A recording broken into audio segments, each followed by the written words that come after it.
Seja bem-vindo, eu sou Mário Sobral e o Jornal Segurito já está no ar.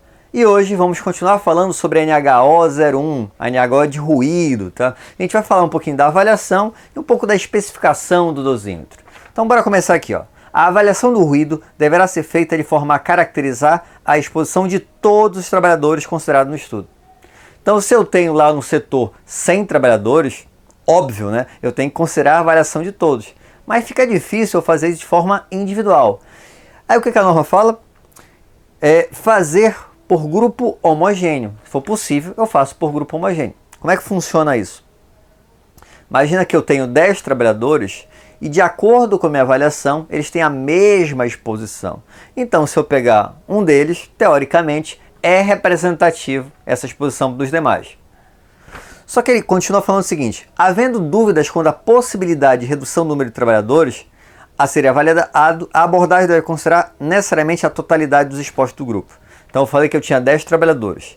E a princípio eu considerei com um grupo homogêneo. Mas eu estou na dúvida, eu não tenho certeza se a exposição é realmente a mesma. Neste caso, eu não posso fazer por grupo homogêneo, eu vou ter que avaliar individualmente.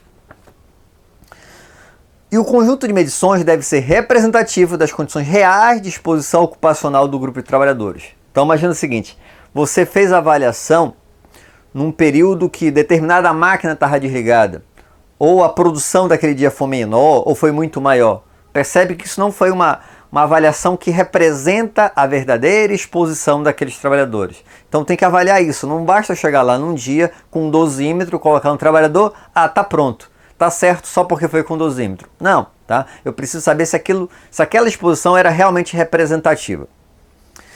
E havendo dúvidas quanto à representatividade da amostragem, esta deverá envolver necessariamente toda a jornada de trabalho. Porque pode acontecer também o seguinte: você fez apenas 4 horas. E como o resto do dia você considerou similar, você extrapola considerando o dia todo aquela mesma, mais ou menos, intensidade sonora. Agora imagina se você fez a avaliação só da manhã, às 4 horas, e você nem considerou a tarde. E à tarde ou tem muito mais barulho ou tem muito menos. Percebe que não vai ser representativo também. Então, para eu fazer só uma parcela do dia, eu preciso conhecer bem o ambiente de trabalho. Condições de exposições não rotineiras, decorrentes de operações ou procedimentos de trabalhos previsíveis, mas não habituais. Por exemplo, a pessoal da manutenção. Eles fazem atividades não rotineiras, que são até previsíveis. Ele vai fazer a manutenção de determinada máquina, só que não faz parte de uma rotina diária dele. E daí? Tais como manutenção preventiva devem ser avaliadas e interpretadas isoladamente, considerando a sua contribuição na dose diária ou no nível de exposição. Então, um determinado trabalhador, por exemplo, usa esporadicamente uma bancada de serra. Esse valor é muito elevado, mas não é o dia a dia dele. Então, o que eu deveria fazer? Eu deveria pegar esse valor da bancada de serra e inserir. Para isso, na verdade, o ideal não é fazer desse jeito. Na minha opinião, é ter mais amostras. Avalia o dia todo que ele estava exposto à bancada de serra, avalia outros dias, até tu ter uma representação do que é a exposição desse trabalhador. O item seguinte, 6.2, ele fala dos equipamentos de medição. E ele vai dar a especificação mínima. E eu vou ver aqui com vocês a dos medidores integradores de uso pessoal, ou seja, dos dosímetros. E ele começa assim, ó: devem atender às especificações constantes na norma ANSI, ANSI, S1 25 de 91, ANSI S1 25 de 91, ou de suas futuras revisões, e ter classificação mínima do tipo 2 e estar ajustado de forma a atender os seguintes parâmetros. Mas antes, bora entender o que é o tipo 2. Então, os equipamentos eles têm um critério de qualidade. Tem o tipo 0, top, maior precisão.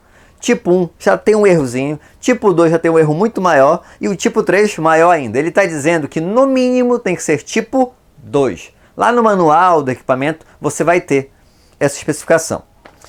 E quais são os parâmetros que o equipamento tem que ter? Primeiro item, circuito de ponderação A. Então, a gente também chama de curva de ponderação. O ser humano ele não escuta bem na baixa frequência, ele escuta melhor na alta, mas não escuta tão bem na baixa. Um equipamento eletrônico tanto faz para ele, se é alto ou é baixo. 80 decibéis em qualquer frequência são 80 decibéis.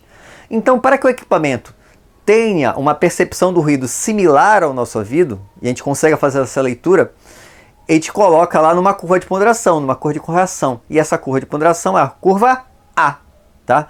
Que a gente vai usar para ruído contínuo e intermitente. Então, a primeira característica tem que ter esse circuito de ponderação. Outra coisa que ele solicita é circuito de resposta lenta slow. O que é isso? A percepção do equipamento. Então, o que ele vai fazer? Ele vai mostrar o que está acontecendo a cada 1 segundo. Qual a vantagem de eu ter esse circuito de resposta lenta? A vantagem é que fica mais fácil a visualização, porque senão vai oscilar muito rápido, fica mais difícil a gente acompanhar as variações. O critério de referência, se você sabe, 85 dBA, que corresponde à dose de 100% para uma exposição de 8 horas. Então isso você sabe, né? Que 85 decibéis, 8 horas, 85 dBA, porque a curva de ponderação é A. Nível limiar de integração, isso é importante, nível limiar de integração de 80 dBA. O que é isso? O equipamento vai começar a fazer a armazenagem das informações a partir de 80 dBA. Isso é o que a norma está pedindo. Imagina que tu está no escritório e o ruído desse escritório é em torno de 75 dBA. Se ele é mais ou menos 75, 78, 70 e tudo mais, quando você fizer a avaliação, o que vai acontecer? Zero ruído, 0 dB. Por quê? Porque ele está pedindo no mínimo de 80 para cima. Ah, professor, isso não pode ser um problema. É um problema mais ou menos, porque se está muito abaixo de 80, esse ruído não vai trazer prejuízo, a princípio, para a saúde dos trabalhadores. Faixa de medição mínima, de quanto a quanto esse equipamento tem que medir? De 80, que é o limiar de integração, até 115 dBA. Essa é a especificação solicitada. O incremento de duplicação de dose igual a 3, Q igual a 3. O que é isso? Vamos lá.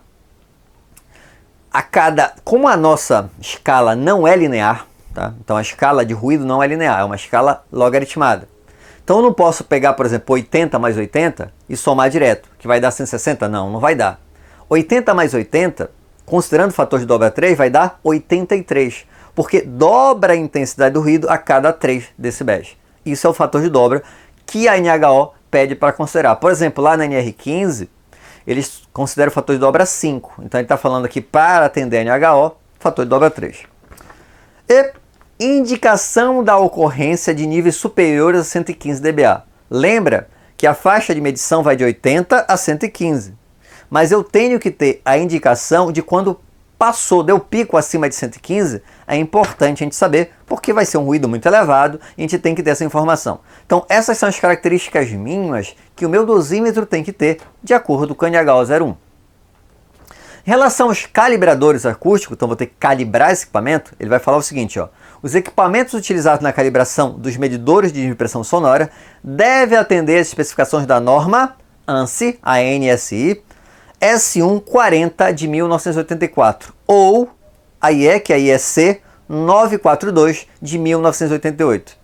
Os calibradores, isso aqui é importante, ó, preferencialmente deve ser da mesma marca que o medidor e obrigatoriamente permitir o adequado acoplamento entre o microfone e o calibrador.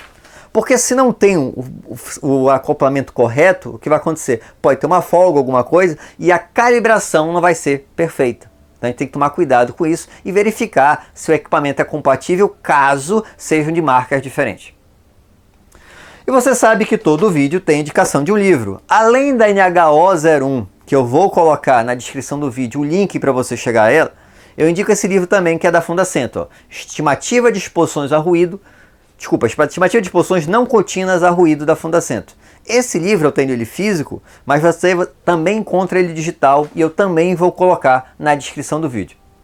Espero que tenham gostado. Se gostaram, já sabe, né? Curte, compartilha. E tem alguma dúvida, sugestão de pauta? É só colocar aí embaixo nos comentários ou mandar um e-mail para sobralj@hotmail.com. Um abraço e até o próximo programa.